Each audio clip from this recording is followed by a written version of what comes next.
Welcome to Jean-François Champollion. Between the 5th century CE and the Renaissance, knowledge of hieroglyphs was entirely lost. Many enthusiasts tackled the challenge of deciphering the language with little success. Some groundwork was made with various researchers identifying names and some grammatical structure, and confirming that cartouches were markers for royal names. They were still missing a critical piece of information that would eventually be revealed thanks to the discovery of the Rosetta Stone.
The Rosetta Stone was found in 1799 by Bouchard, a soldier in Napoleon's army.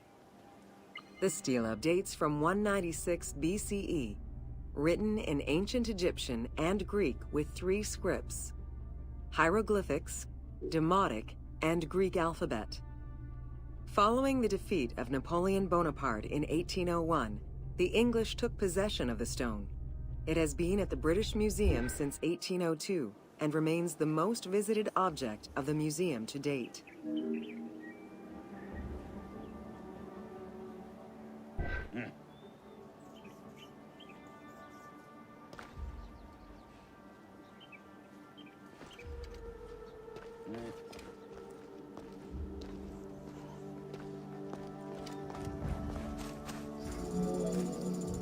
The first translation was of the Greek section only in 1803. It detailed a decree of Pharaoh Ptolemy V, reminding the citizens that their pharaoh had led Egypt to prosperity. It was fully translated 20 years after by Jean-François Champollion, who was working with a facsimile.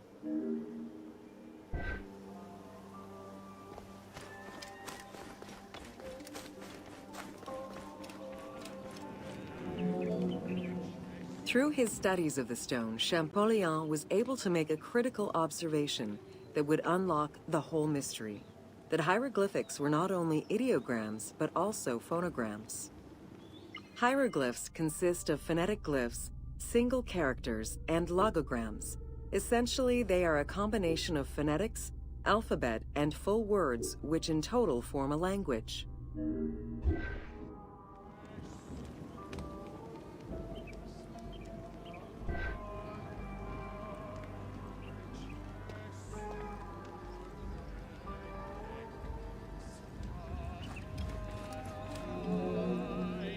While studying the stone, Champollion realized that there was a difference in the number of hieroglyphic characters in relation to the number of Greek characters for the same word. This led him to believe that hieroglyphs must have phonetic characteristics. This was the first step to unlocking the Rosetta Stone's secrets.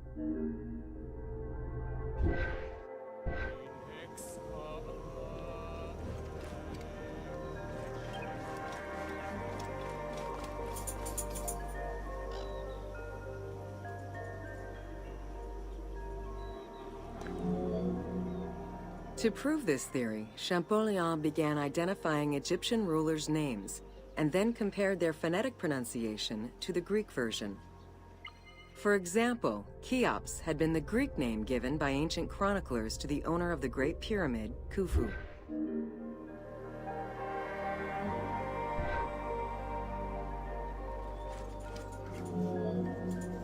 The next step for Champollion was to confirm that his approach was verifiable by using the Philae obelisk as an additional reference.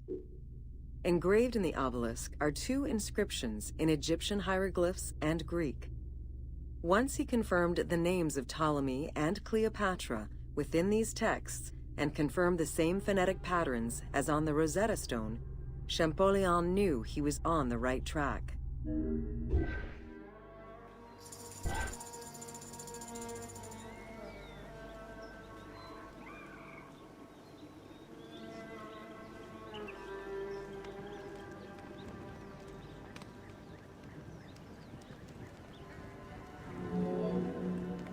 Champollion had already mastered several ancient languages when he took on deciphering the Rosetta Stone.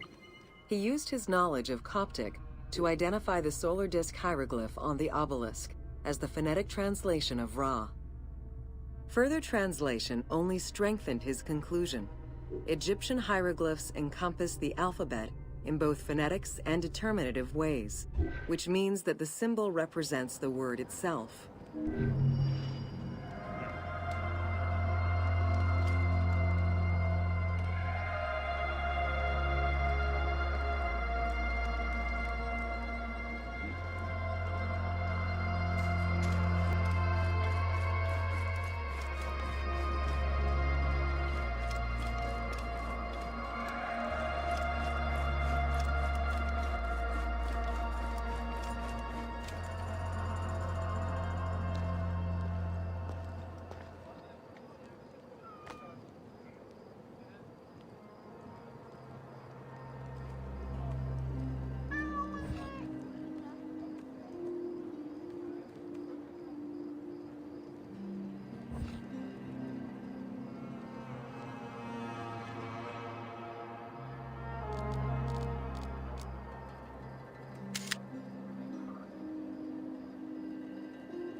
Welcome to Flora of Ancient Egypt.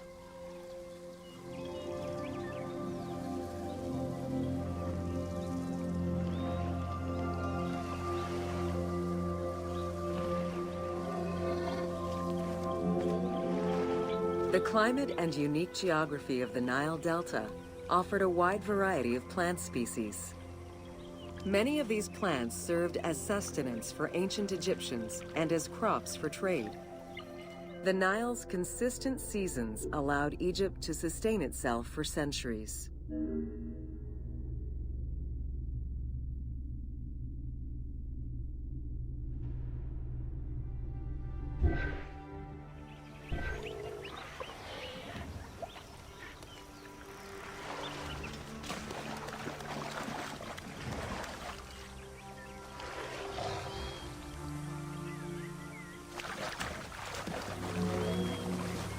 Possibly the most useful of the plants was the papyrus. This tall sedge plant grew in abundance along the water's edge of the Nile. Commonly known for its use as paper, the ancient Egyptians found many other functions for it, including rope, sandals, and mats. Papyriform boats made from the plant are seen in paintings and reliefs, and were used in ritualistic ceremonies.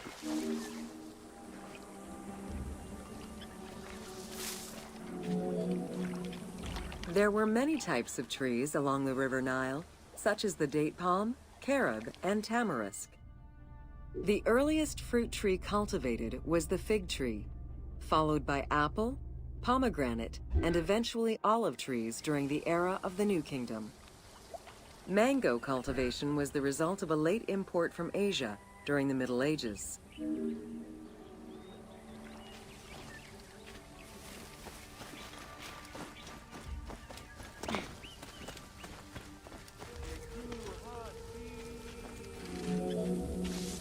Some trees were associated with gods, such as the acacia with Horus. The divinities Thoth and Seshat were depicted inscribing the reign of the king into a Persea tree. The sycamore was connected with the goddess Iset, patron of the ritual of life.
Whoa!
Demoni Sultan.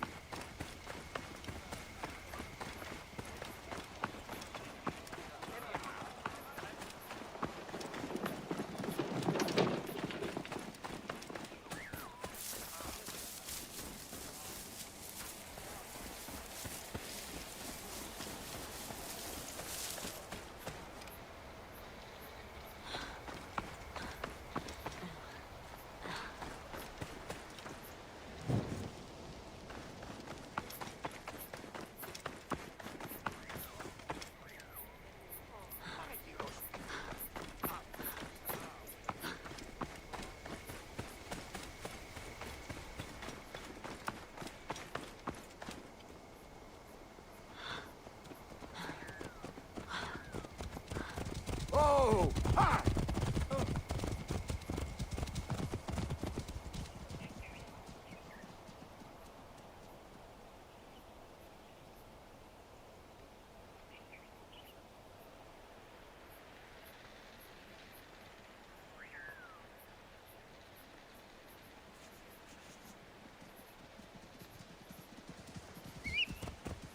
Whoa! Ah!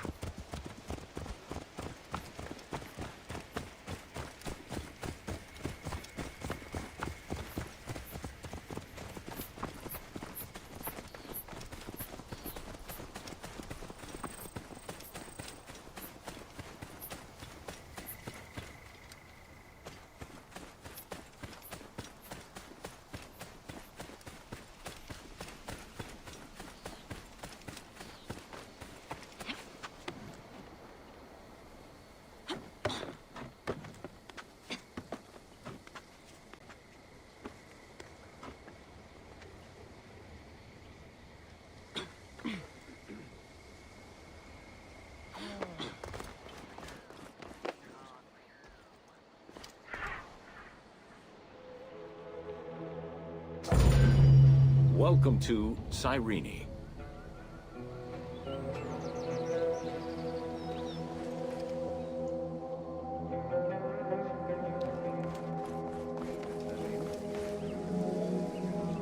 Cyrenaica stretches across the coast of northwest Africa.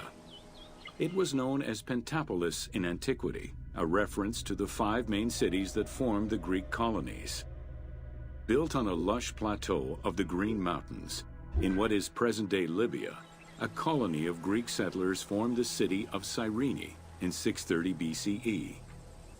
Cyrene's population quickly grew, spreading out across the terraces of the plateau, making it the first and largest of the 5 colonies.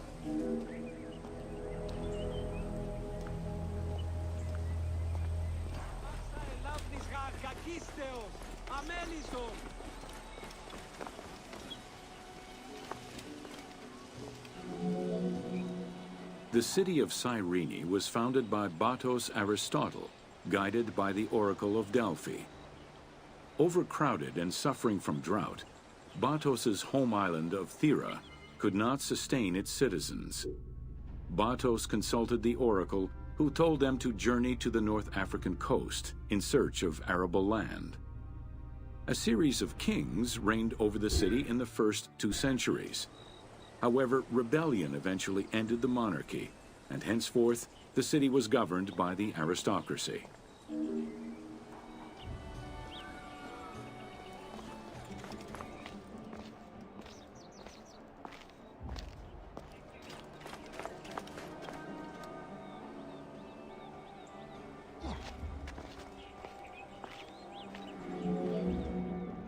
The key features of Cyrene were temples dedicated to gods, Apollo, Demeter, and Zeus, alongside Ptolemaic gods such as Isis and Serapis. A large agora defined the city's center, and on the western edge, the famed Acropolis was built. A fortification wall was added around the harbor at the end of the 2nd century CE. As the city grew, more buildings were constructed beyond the walls.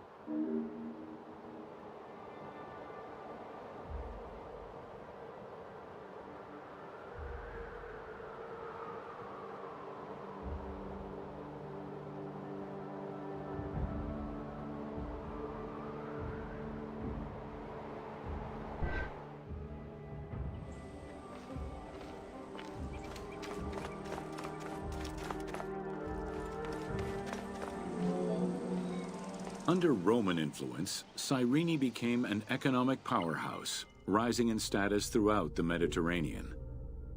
Cyrene's school of medicine rivaled all others except for that of the Greek city Kos. Some of the great minds in ancient math, astronomy, and geography were born or established in the various schools of the city, which included an institute of philosophy founded by Aristippus, a pupil of Socrates.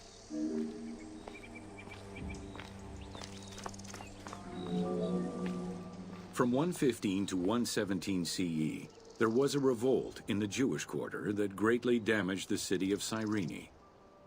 Over time, a succession of battles, poor management of its silphium crop, and earthquakes eventually took their toll on the city. It was completely abandoned in 365 CE.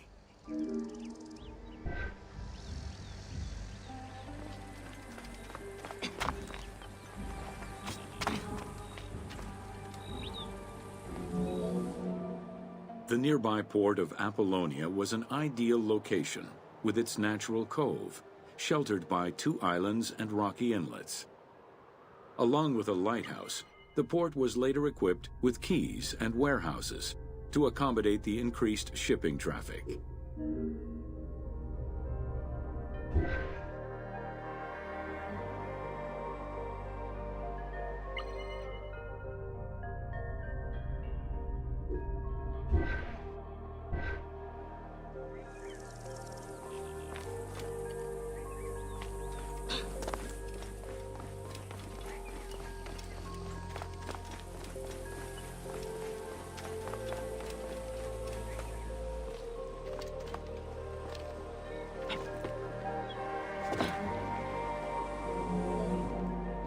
With its success as a commercial trading port, Apollonia surpassed Cyrene to eventually become the capital of the Pentapolis. A number of earthquakes gradually shifted the city, causing many of its original structures to sink. Some of its ruins can still be seen underwater.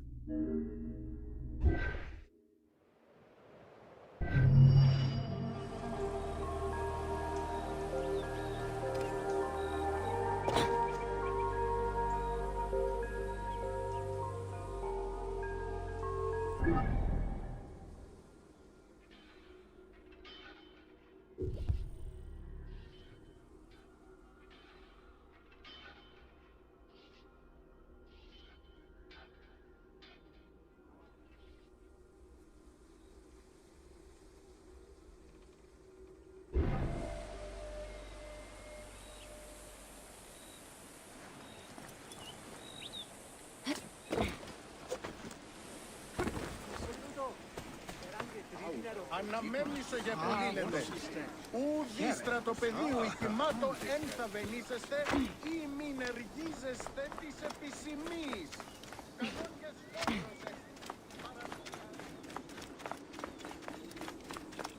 Κανόνιες φόρος της ωφελίας, ευχαίρει, εφέσεστε. Τι πω πρώην και χτες. Δόξα της Θεής. Ούτε αυτό γυμνός λες.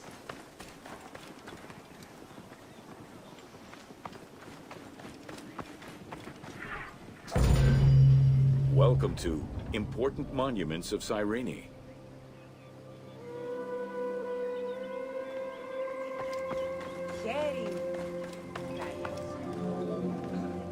The sanctuary of Apollo sits on a prominent edge of the plateau of Cyrene, overlooking the Mediterranean Sea. It could be accessed either by the road from Apollonia, via the necropolis, or by the Sacred Way, coming from the agora of the city.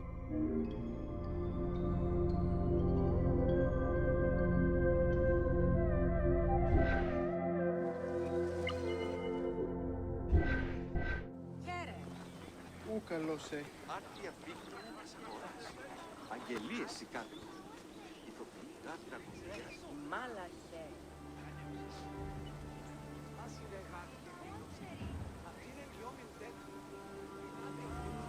Εν τη αγορά τι εχθές. Λοιπόν τούτο. Αληθωστική. Κόραν του απέδρασαν να του μπορούσαν σκλάβων τεινά. Αδυνά του με πίστη. Τι είπας. Άρτια φύκνη με της αγοράς. Αγγελίες. Ω, τάλας. Βίε τον Θεό. The abundance of temples and statues throughout the city reflect the various Greco-Roman and Egyptian cult influences over the centuries. Temples dedicated to Apollo, Cyrene, and Zeus stood alongside those of Ptolemaic gods, such as Serapis and Isis. Numerous fountains were decorated to represent other gods, including the city's namesake, Cyrene.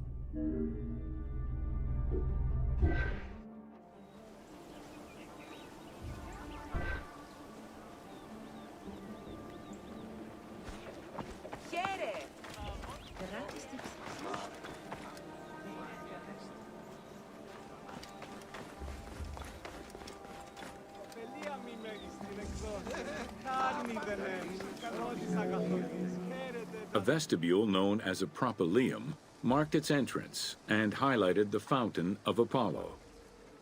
God of the sun and of protection, Apollo was an important deity to both Greeks and Romans. The sanctuary built in his honor was considered to be sacred.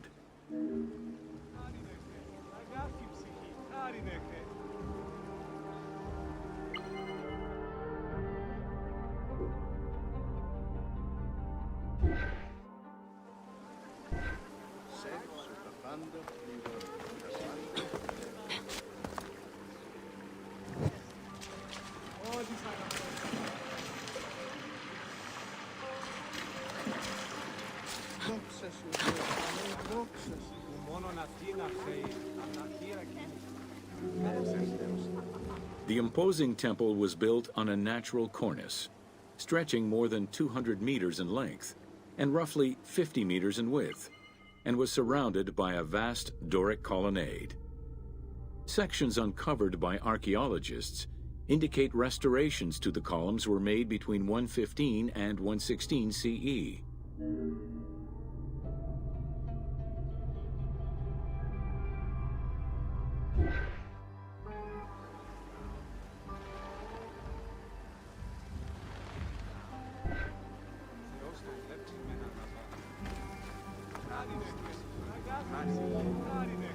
The altar was located in front of the temple. Both are estimated to be the same age, though restored at different times. Many bulls were sacrificed each year at the altar in honor of Apollo. The imprint in the stone of the ring used to strap the animals down is visible to this day.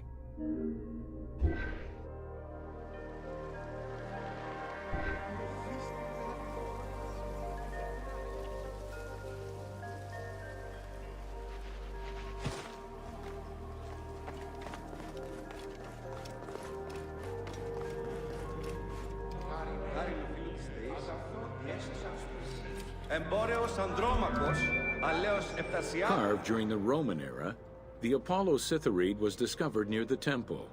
It is considered an important archaeological find. The statue of Apollo was in pieces when it was uncovered. Remarkably, most fragments were found, and the restored statue is currently at the British Museum. The team extrapolated the statue's final look based on the current partial reconstruction, and placed it inside the temple to reflect the patron deity of the area. προύσεχο.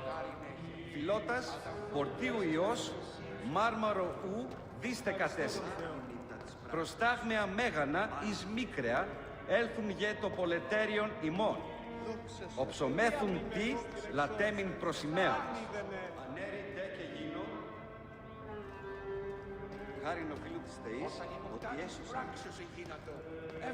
Χαρέας Κυριναίος, παντός εμνοσυμφίου δυνάστης της πάση γέφη, αγγέλευμα τάλη. Συμπόσεου επέρασαν οι θύελα. όριου ταύτη εξής ευδίους. Μέλια εστράτε και Ανδρέων Γεννάδων βούλητε, καλήνε δεν τέλεστε επιτέλους.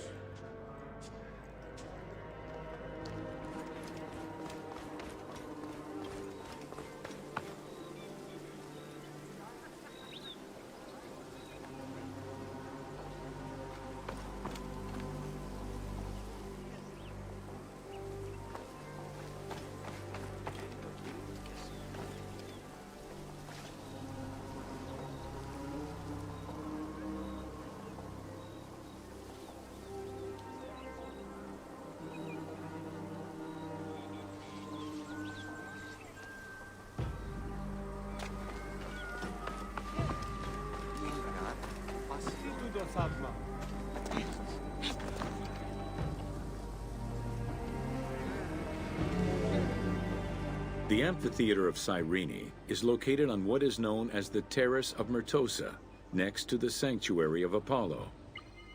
It was built on top of the old theater in the 2nd century. Originally used as a stage, the theater became an amphitheater once the taste for Roman gladiatorial entertainment reached the city.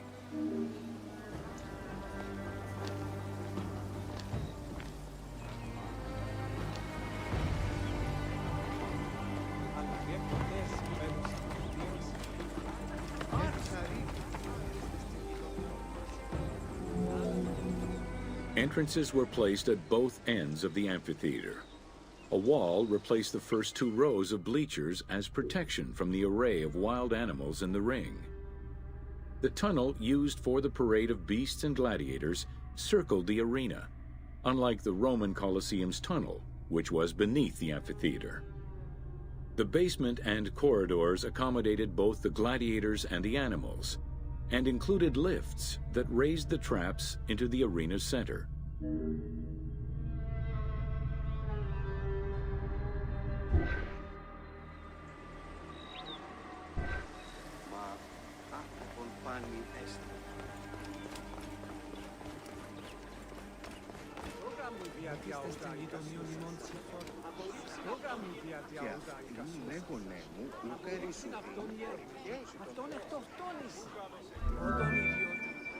Since the original theater was close to the cliffside, the expansion didn't allow for a perfect circle. Instead, junctions of the semicircle formed the arena into an oval shape. This elliptical formation still ensured an excellent view from all angles. The team decided to create a perfectly round theater for technical reasons and used the structure of the Roman theater as their reference.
Welcome to the Acropolis of Cyrene.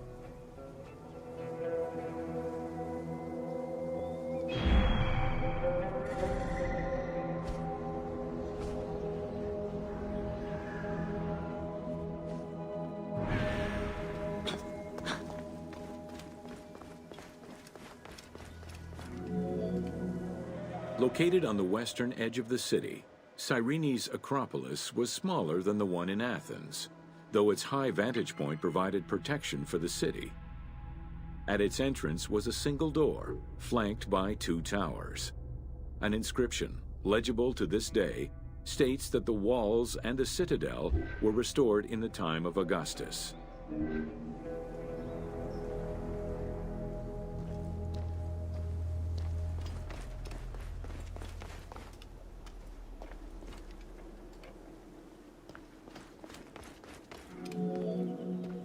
A number of statuettes have been excavated from the site, including one of Berenice, the daughter of Magus, the king of Cyrene, and half-brother of Ptolemy II.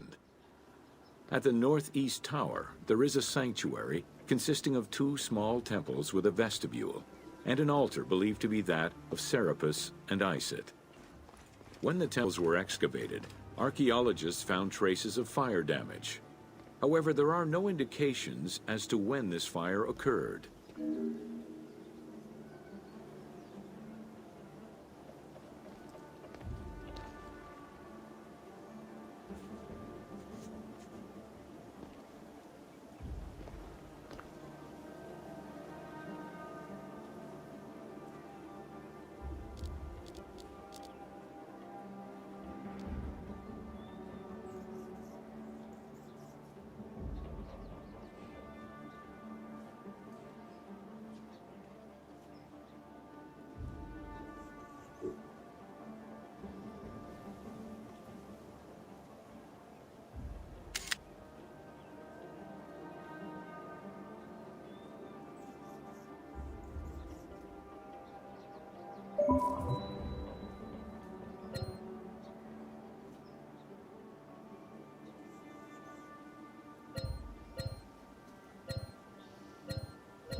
In the 20th century, a fortification was built above the ward to defend against an invading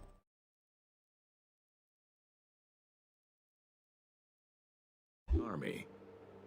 It covered the ancient remains of nearby Roman houses entirely, and archaeologists have yet to fully excavate them.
ευδαιμονείς, όταν.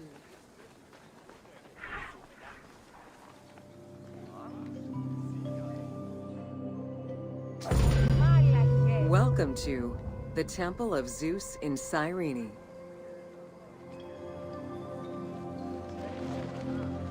Ευδαιμονείς, όταν.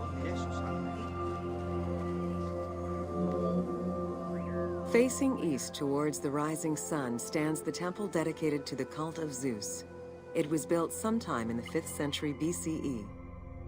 70 meters long with 46 Doric-style columns, the imposing structure was the largest Greek temple erected in Africa. It was only slightly larger than the Parthenon and the Temple of Zeus in Olympia. Κόσμος ούτως πεποιημένος, ώστε μυθείς αν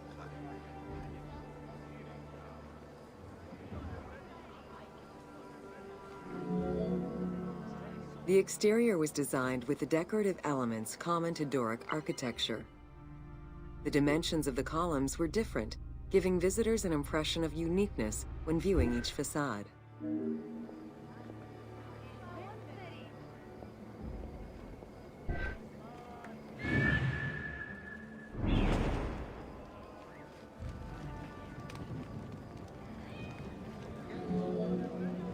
After the temple was destroyed during the Jewish rebellion, Emperor Hadrian had it reconstructed.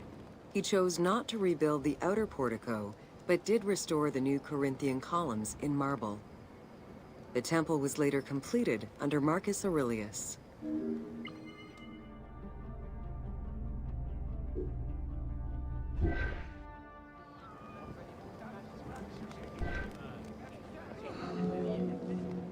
In the time of Augustus, a faithful but smaller imitation of the Olympian Zeus was used to be worshipped.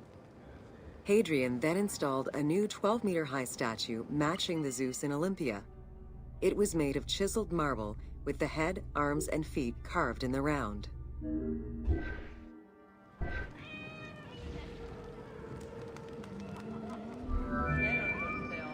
Archaeologists confirmed that there was a monumental statue of Zeus in this temple, though experts remain divided on whether it was one of Zeus or one more specific to the cult of Zeus Ammon.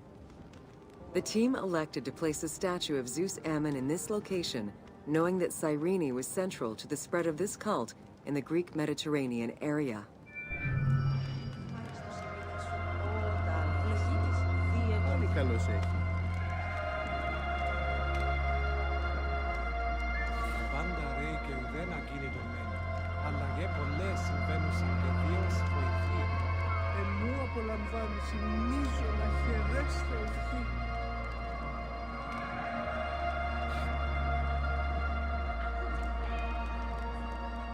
Ευχαρί, άριστα. Θεός τον κλέπτη μεν αγαπά. Ο τάλας τον οικοδεσπότηταν δε μάλλον. Ευχάριστος η μητά σου. Ευλογείται σε Θεή.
Welcome to the Gladiator Arena.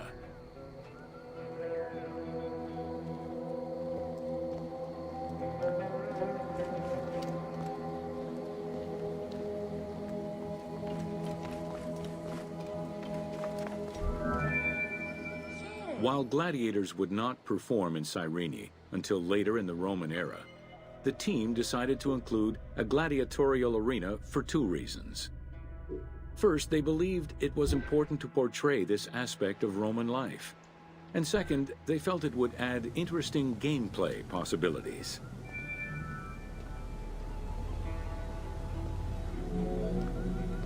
The first gladiators to enter the arena were prisoners of war.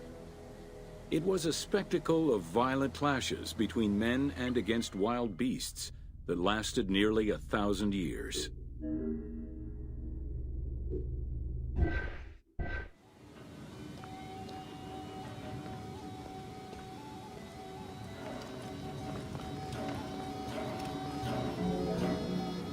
Eventually, volunteers began to enter the ring.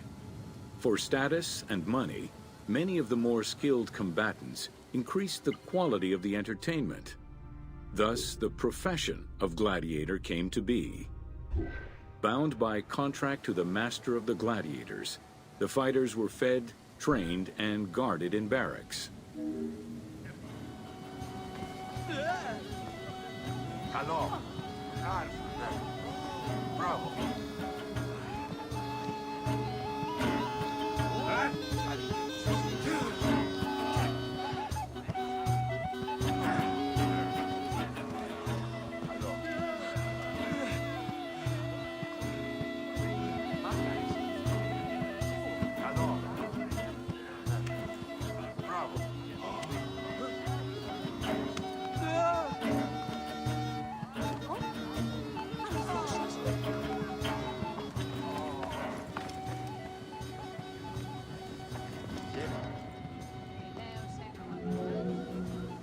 Gladiators were separated into heavy and light armored fighters, each with their own set of specific armor and weapons. Organizers often had two audience-favored factions face each other in combat.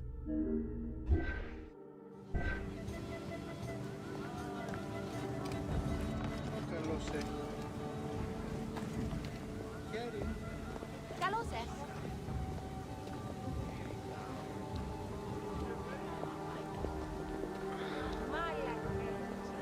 Χαίρον ειδών σε.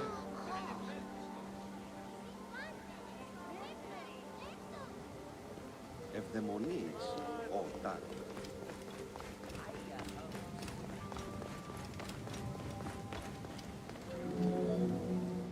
The events were highly organized. Fights were held with a background of music and supervised by a referee. Death, either in the course of combat or by decision, was not always the only way out for the loser. Several were released due to their performance and gained great notoriety as celebrities.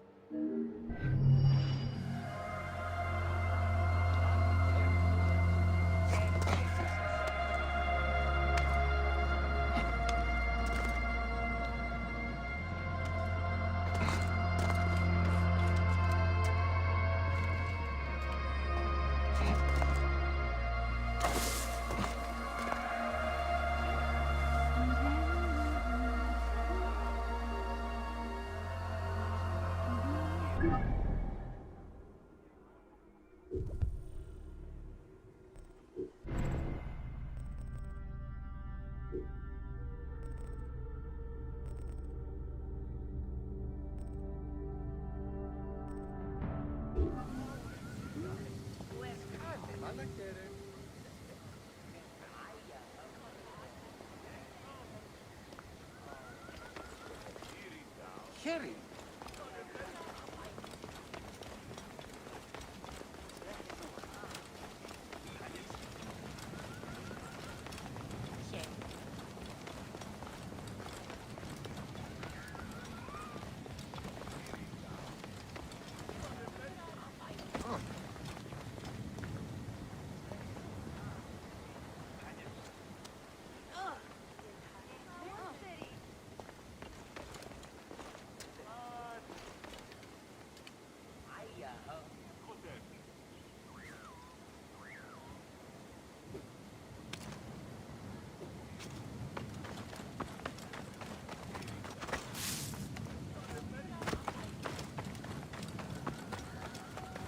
Και γόνοι εν της αγώνης πάλεως. Τι οίκους της ελληνικού. Α, λέγους.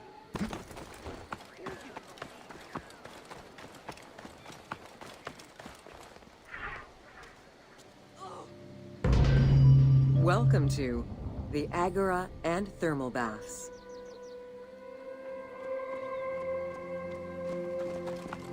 Lux, si ελάβνη γλίου γυμνέστε.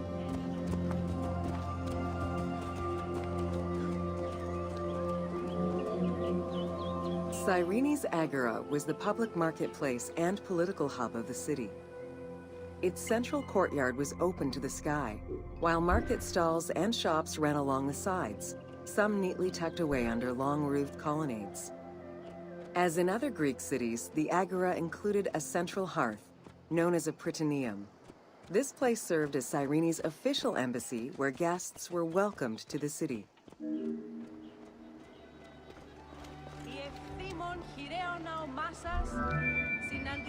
An unnamed statue representing naval victories was the centerpiece of the Agora. The statue's female figure likely represents Nike, the goddess of victory. It was likely very similar to the victory of Samothrace, which currently resides in the Louvre Museum and served as a reference for the team.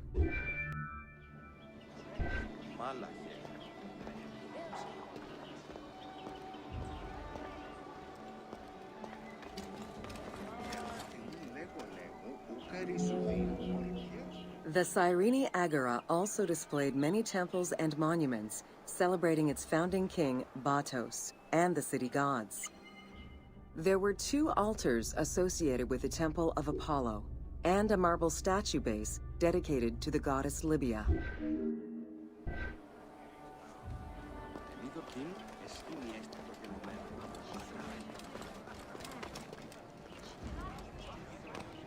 Άνθρωπε αγάθε, τι πράστες, ουδέποιος δυνάστε.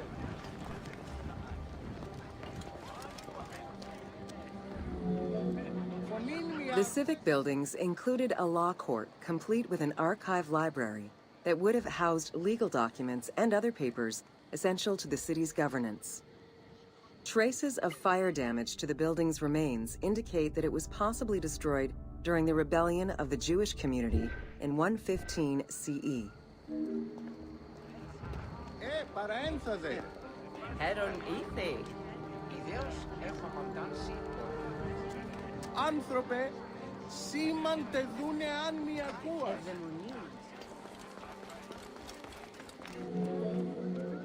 Public baths were common in Roman and Greek cities, and Cyrene held true to this tradition. 2 thermal baths from different eras were discovered among the ruins. An inscription at the entrance of one of the baths is presumed to be attributed to the owner. It dates the building to the Hellenistic period.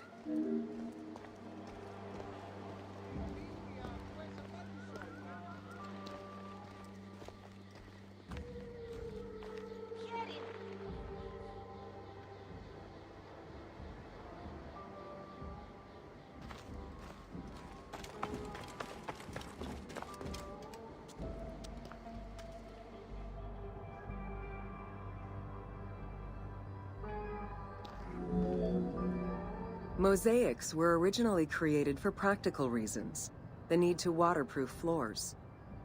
Imported by Greeks in Egypt and Cyrenaica, the designs represented either scenes from daily life, marine fauna, or mythological figures. In addition to traditional Greek motifs, they also integrated concepts specific to Egyptian culture, such as the Nelumbo. The best examples of mosaics recovered to date, however, come from Alexandria.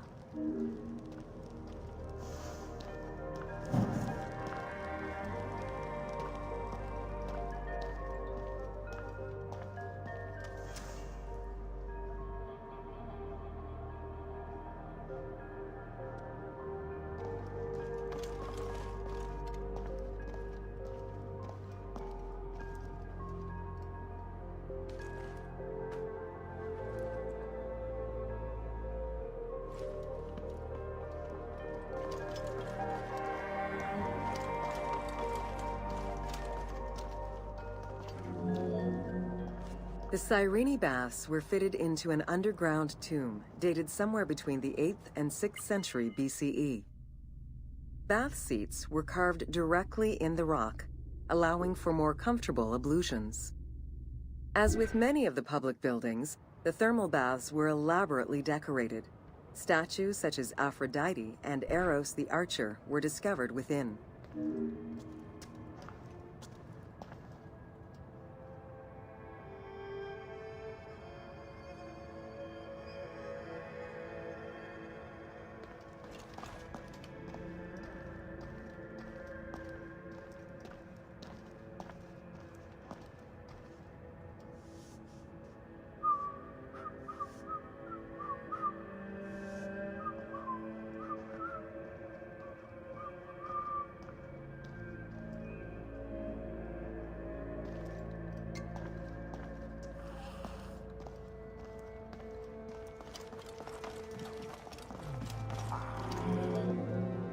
The Frigidarium, a pool of cold water, was the first room visitors entered.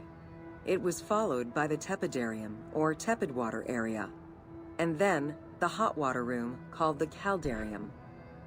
Water for the thermal baths was sourced from a natural spring.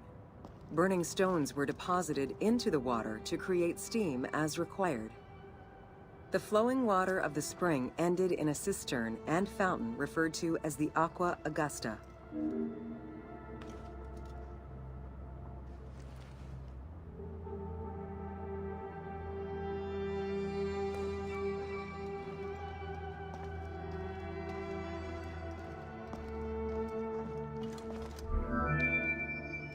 Later Roman baths were built under Emperor Trajan and then restored under Hadrian.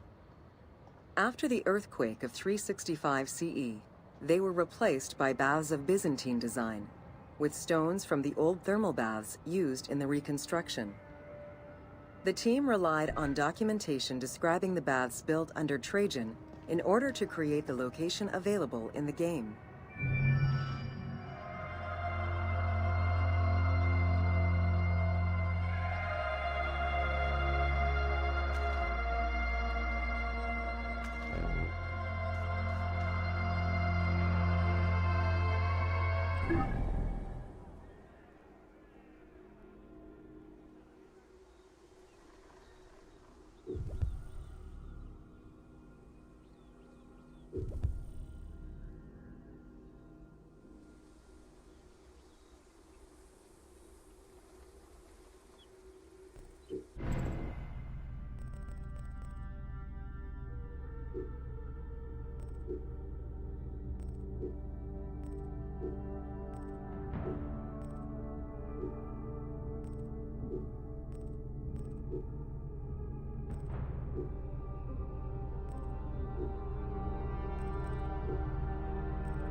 Bernamata, ni ano faf, pians so.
Welcome to Major Exports of Cyrene.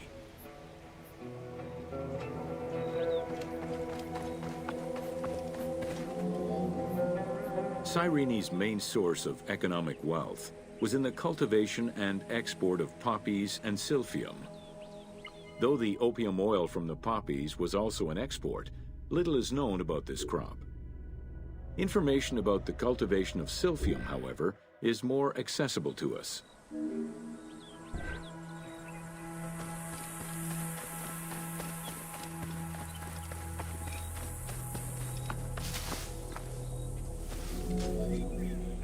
Silphium, with its yellow flower, was considered a gift from the sun god.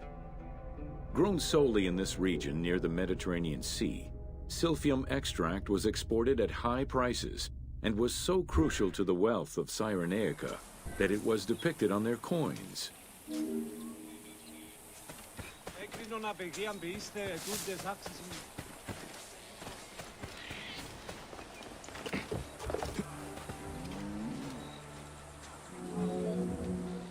Silphium's roots produced a resin used by both the Greeks and Romans in medicines intended to cure cough, fever, indigestion, and many other ailments. It was also used as a contraceptive. In a compilation of culinary recipes from the 4th century BCE, the herb is mentioned in various recipes, including a flamingo dish.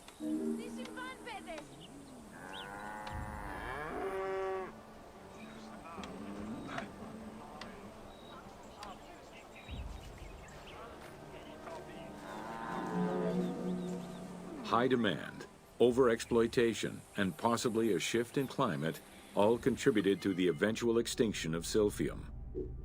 The last mention of it dates from the 4th century CE, and to this day, no traces of this plant have been identified.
Welcome to Roman forts.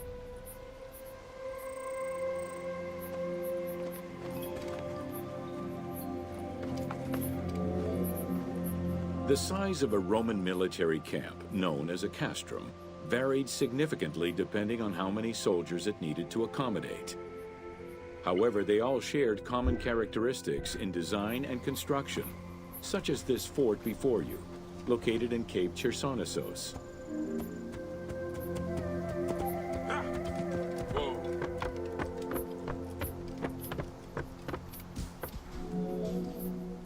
Rectangular in shape, the forts were heavily fortified by ramparts and a ditch system. The walls were reinforced with parapets, essentially an extension at the roofline which allowed a protective barrier for patrolling soldiers. Depending on the availability of materials, some forts were built with stone, timbers, stacked turf, and particularly in the eastern part of the empire, baked brick.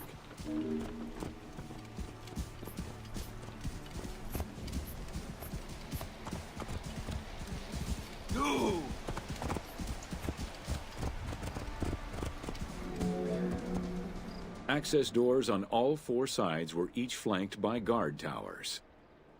The commanding officer was positioned in the middle of the camp, giving him a clear view of the troops and the main gate.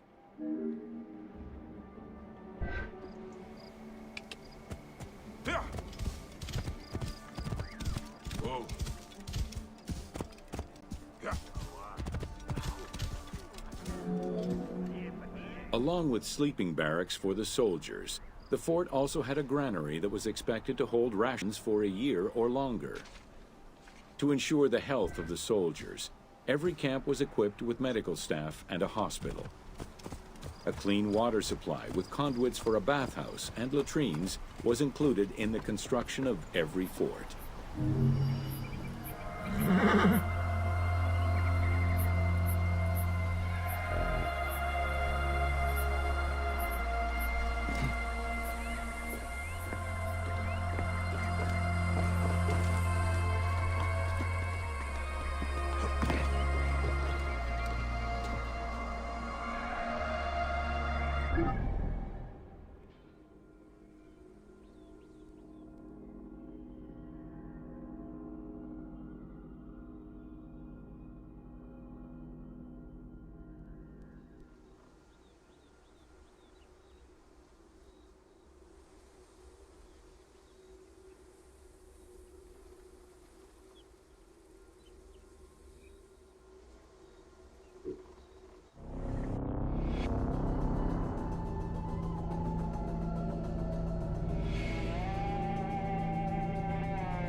Welcome to Amulets and Rituals. Προβενήσετε όπως και γρημμένους σχέδιων. Popu asthenes itavrio. Elpis estesen to oldi theon, halepeas igine, horavlepesonde, ke evcharine imon. Ancient Egyptians believed the world was a chaotic place, filled with supernatural forces. They knew that art and words gave life and power to things. Carved with images from hieroglyphs or in the shapes of gods, amulets were highly personal objects that warded off dangers and disease while attracting success. Some amulets were temporary, intended to solve a specific problem, while others were meant to be worn forever into the afterlife.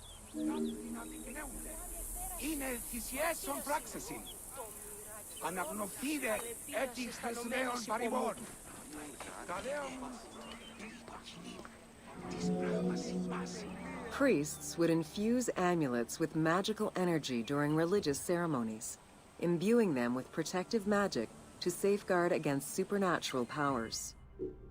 The wealthiest of Egyptians could obtain a divinely ordained pendant in which was hidden a magic formula inscribed on a piece of papyrus. It would act as a unique spell tailored to the owner.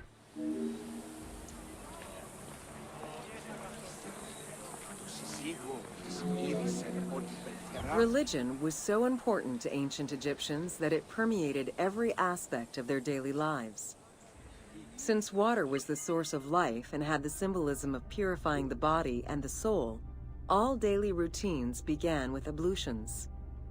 Personal prayers to the gods were sometimes written or spoken, with family prayers passed down through generations.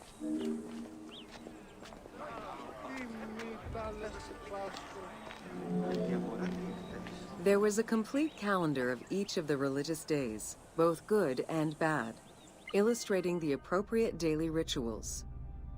Along with wine, milk, and ointments, offerings to the gods consisted of small amulets to life-size statues and family shrines. During the Greco-Roman period, offerings to the gods consisted of mummified animals, cats for Bastet, dogs for Anubis, and birds for Thoth.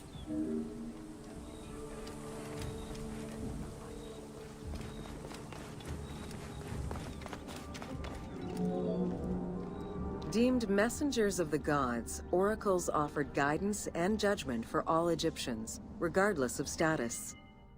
Crucial advice was offered on everything from day-to-day farming management to a pharaoh's decision on whether to start a war. Oracles were often used to decide legal issues. If the accused refused the judgment of the god, another god could be consulted in hopes of a more favorable reply. It was oracles that guided the Greek sailor Batos to the coast of Libya, where he founded a colony known as Cyrene. During Alexander the Great's campaign to conquer Persia, he consulted the oracle at the Temple of Amun within the oasis of Siwa, and was subsequently ordained a divine being.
Welcome to Crucifixion.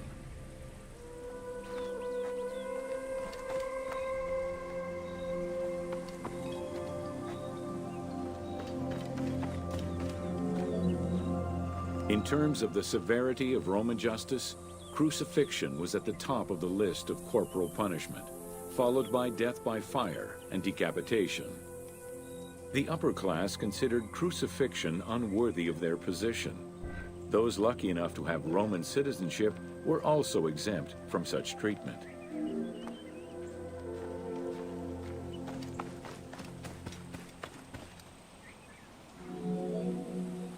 Easily accessible, crucifixions were popular entertainment among the citizenry. Unlike throwing victims to wild animals, which required an arena, crucifixions did not require any particular setting.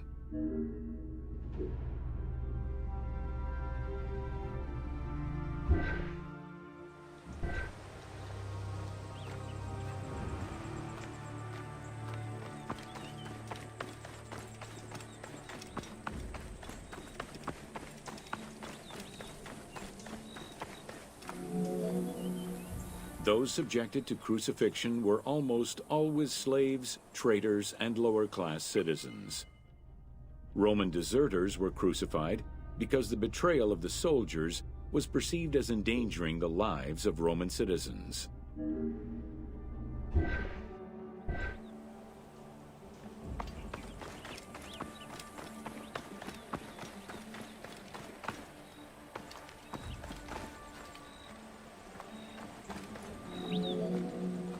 In 71 BCE, a major slave uprising in Italia was repressed by the Roman army.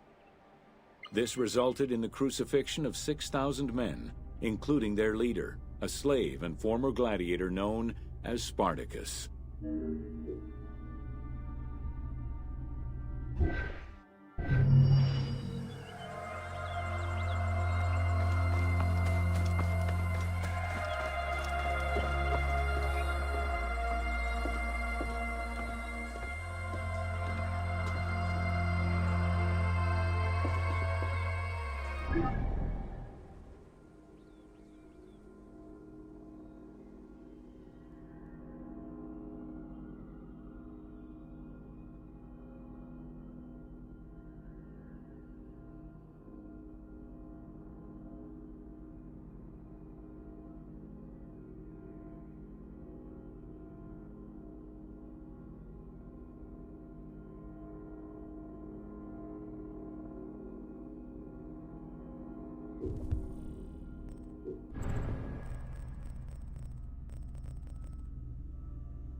Welcome to Roman aqueducts.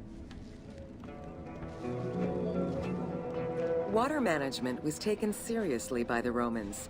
Cyrenaica benefited greatly from Roman administration with the construction of aqueducts and canals.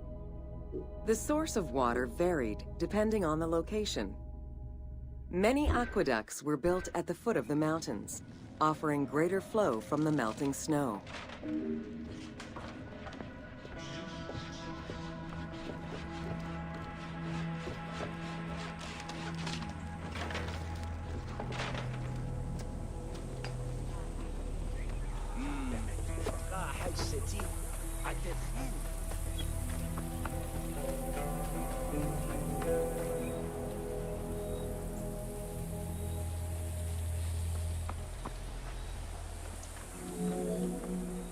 The ability to transport water over a greater distance increased agricultural production. Some aqueducts were reported to be over 7 kilometers in length. Where the Greeks of Libya originally focused mainly on olive trees and figs, which required less water, the advent of Roman aqueducts allowed for a far greater crop diversity. Every farm's water use was carefully scheduled.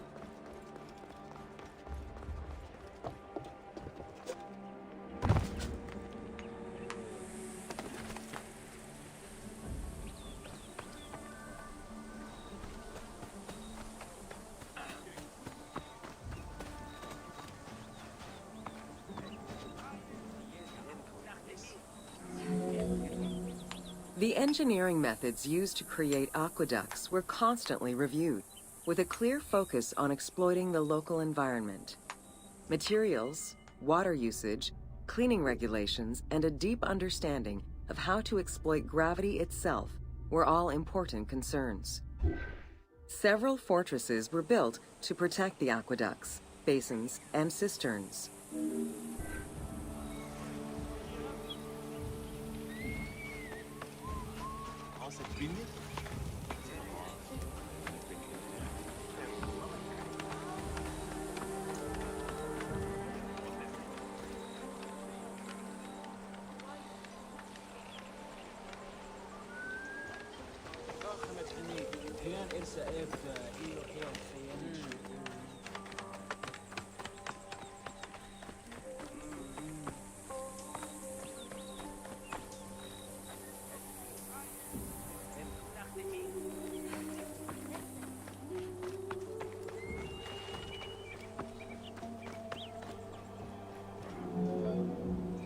Additional water was collected with wells and cisterns, but aqueducts were the main supply of fresh water.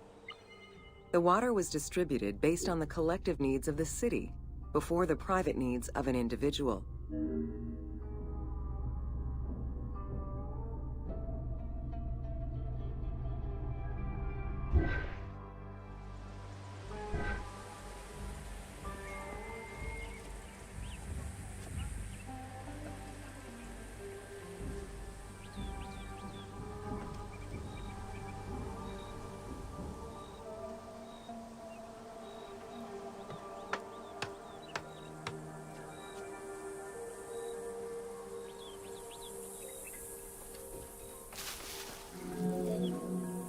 Almost all aqueducts ended in a fountain where the water circulated to clean the streets and supply bathhouses and latrines, thus improving the cleanliness of Cyrenaica's cities.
Welcome to Roman military equipment. The strength of Rome was directly dependent on its military supremacy and fundamentally militaristic society. Regular citizens, comprised mostly of farmers and herders, joined to protect their land and families. In return for their service, members of this civic army were allowed to vote. Trained to be highly disciplined and obedient to superior officers, citizen soldiers developed a deep sense of loyalty to their city.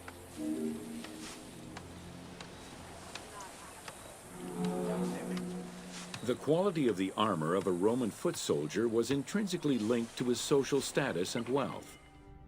Chainmail was the most commonly used type of armor. Scale armor, made famous in today's media, came into use after Caesar's time. Foot soldiers carried large and oblong shields, while the cavalry used smaller ones of Greek origin. Soldiers were expected to carry their own kit, including the tools required for the construction of forts and tents.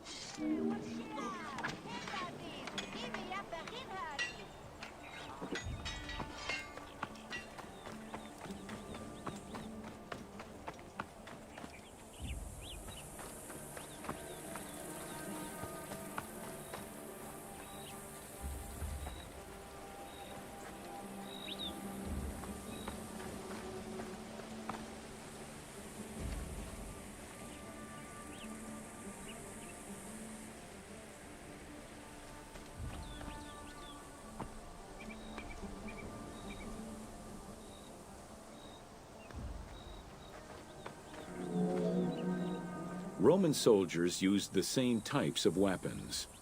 The stomach and face were the most targeted parts of the body. As such, a legionary was equipped with two close combat weapons, a dagger and a short sword, known as a gladius. One of the most ingenious Roman weapons was the javelin. Its pyramid-shaped tip pierced the body, while its iron shank was designed to break upon impact, stopping the enemy from throwing it back.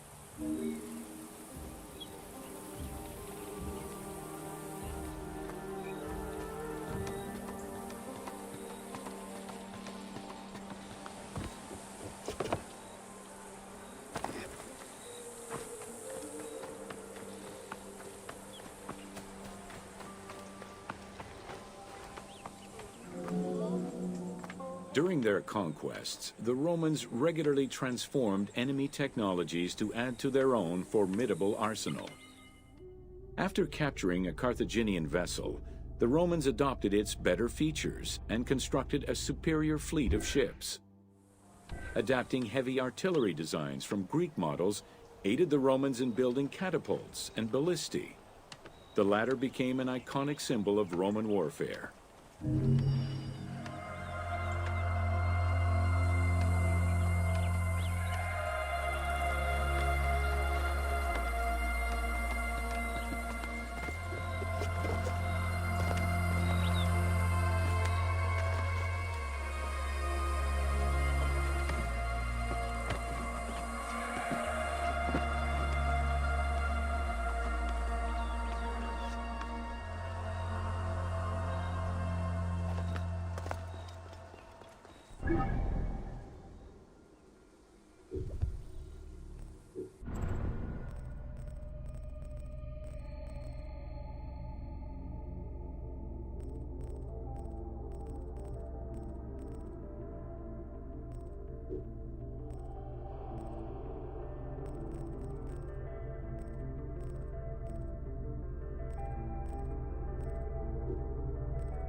Welcome to the Forts of Cyrenaica.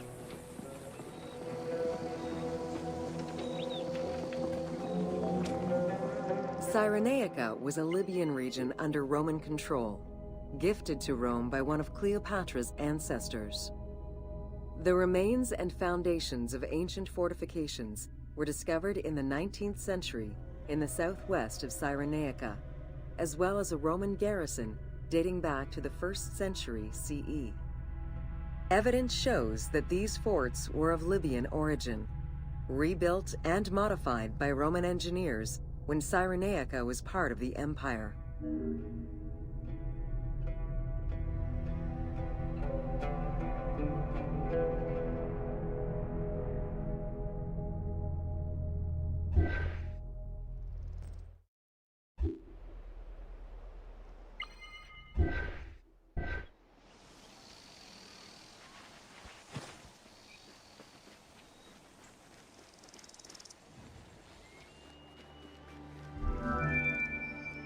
Stone was the most commonly used material to build forts in Egypt and Cyrenaica.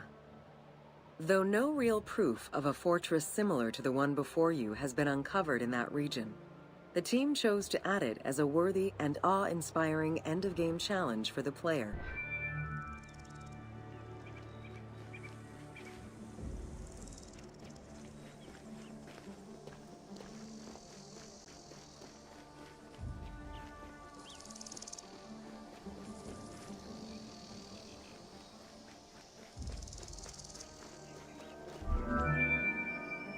The forts of Cyrenaica were intended to prevent invaders from gaining access to the main route that led to the country's 5 most important cities. These forts were built close to coastal plains and deserts for added defense. 3 of these cities were recreated by the team: Balagrae, Apollonia, and Cyrene. Had it existed, the fort before you would have protected the road leading to Balagrae.